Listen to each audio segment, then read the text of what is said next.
जय श्री कृष्णा दोस्तों, स्वागत है आप सभी का। आज फिर से 1 साल के बाद मुझे मेरे ही चैनल पर मेरा एक पुराना वीडियो दिखाई दिया, जिसके अंदर मैंने हाथ जोड़कर लोगों से प्रार्थना किया था कि दीपावली पर आप अपने घर को सजाने के लिए मोर पंख लाते हैं तो ध्यान रखिएगा इस बात का कि उसके लिए मोरों की जान ना जाए। क्योंकि मैंने देखा था कि बहुत सारे लोग जो पैसे के पीछे भाग रहे हैं वो मोरों को काट पीट करके पंख को लाके मार्केट में बेच रहे थे। दोस्तों, मैं आप लोगों को बताना चाहूंगी कि ज्यादातर मामले में मैं हाथ जोड़कर बात नहीं करती हूँ। मुझे जब मेरे स्वार्थ की बात हो या कुछ भी हो तो मैं दबंग तरीके से अपने बात को रखती हूँ, लेकिन जब महिलाओं की सुरक्षा की बात आती है, जब जीवों की सुरक्षा की बात आती है, जब बालकों की सुरक्षा की बात आती है, तो सारा मेरा जो अहंकार है, जो सारा मेरा स्वाभिमान है, वो सब झुक जाता है और मैं हाथ जोड़कर ही प्रार्थना करती हूँ। आज फिर से मैं आप लोगों से एक बार हाथ जोड़कर प्रार्थना करती हूँ। जन्माष्टमी आ गया है। कृष्णा को सजाने के लिए, कृष्णा को खुश करने के लिए लोग मोरों को अब फिर से मारने की कोशिश करेंगे, अपने घर को सजाएंगे।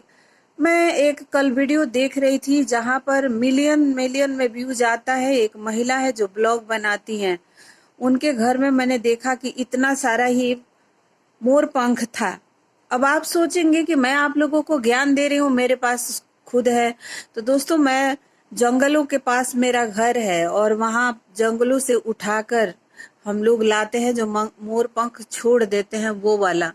ऐसा नहीं है कि उनको मारा जा रहा है, और दरअसल यही शुभ होता है जो अपने आप गिरता है। अगर मार पीट करके आप जो मोर पंख लेकर आते हैं वो आपके लिए कभी भी शुभ नहीं होगा। जात पात और तरह तरह के जो भेदभाव लोगों ने बना रखे हैं और उसके वजह से धर्म को और भगवान को बदनाम करने की कोशिश की जाती है, वो दरअसल भगवान का उससे कोई लेना देना नहीं है। भगवान इस सृष्टि में सभी से प्रेम करते हैं।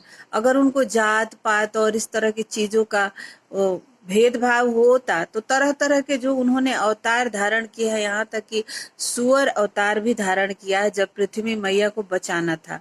नरसिंह अवतार हो गया, कछुआ का अवतार हो गया, तरह तरह के भगवान ने अवतार धारण करके लोगों के जीव जान की रक्षा की है और उन्होंने बताया है कि मेरे लिए सभी प्रिय हैं।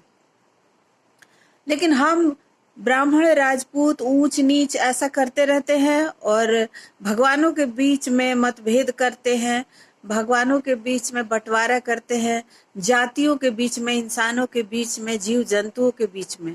ये जीव बहुत शुभ है, वो जीव शुभ नहीं है। तो ये जो चीजें हैं ये सिर्फ और सिर्फ लोगों के द्वारा बनाए हुए चीजें हैं और वेद शास्त्रों का नाम दे दिया जाता है। अगर आपको संस्कृत पढ़ने नहीं आएगा, आप भगवान जो कहना चाहते उसे नहीं समझेंगे तो तर्क को कुतर्क में बदल देंगे और इस तरह से गलत प्रचार प्रसार सोसाइटी में किया जाता है। धर्म शास्त्रों को भी लोगों ने नहीं छोड़ा। तो दोस्तों, ये पूरी जो सृष्टि है वो भगवान की रचना है और भगवान की रचना को खराब करके भगवान को खुश करने की कोशिश की जाएगी तो उन्हें खुशी कभी नहीं मिलेगा। तो कोशिश कीजिएगा कि आपके हाथों से कुछ अनर्थ ना हो, कुछ नुकसान ना हो। इस तरह से हम लोग धीरे धीरे जीव जंतुओं को समाप्त करते जा रहे हैं, पहाड़ों को समाप्त कर रहे हैं, जंगलों को समाप्त कर रहे हैं। हमारी वासनाएं, हमारी कामनाएं जो है वो चरम पे है, लेकिन हमें कोशिश करनी चाहिए कि हम कोई ऐसा काम ना करें जिसके वजह से हम प्रकृति को नष्ट करें। प्रकृति को नष्ट करके आप भगवान को कभी भी खुश नहीं कर सकते। तो इस जन्माष्टमी बहुत सुंदर से मनाइए, अपने घर को सजाइए, लेकिन कोशिश कीजिए कि उसमें कोई भी जीव जंतु का हत्या ना हो, कोई प्रकृति का नाश ना हो। और इस तरह से आप अपने घर में कृष्णा की पूजा पाठ कीजिए और यही आप लोगों से कहना था। Thank you so much. मुझे उम्मीद है कि आप मेरी बात को समझे होंगे और वीडियो देखने के लिए बहुत बहुत धन्यवाद। Thank you so much. सर्वे भवन्तु सुखिनः।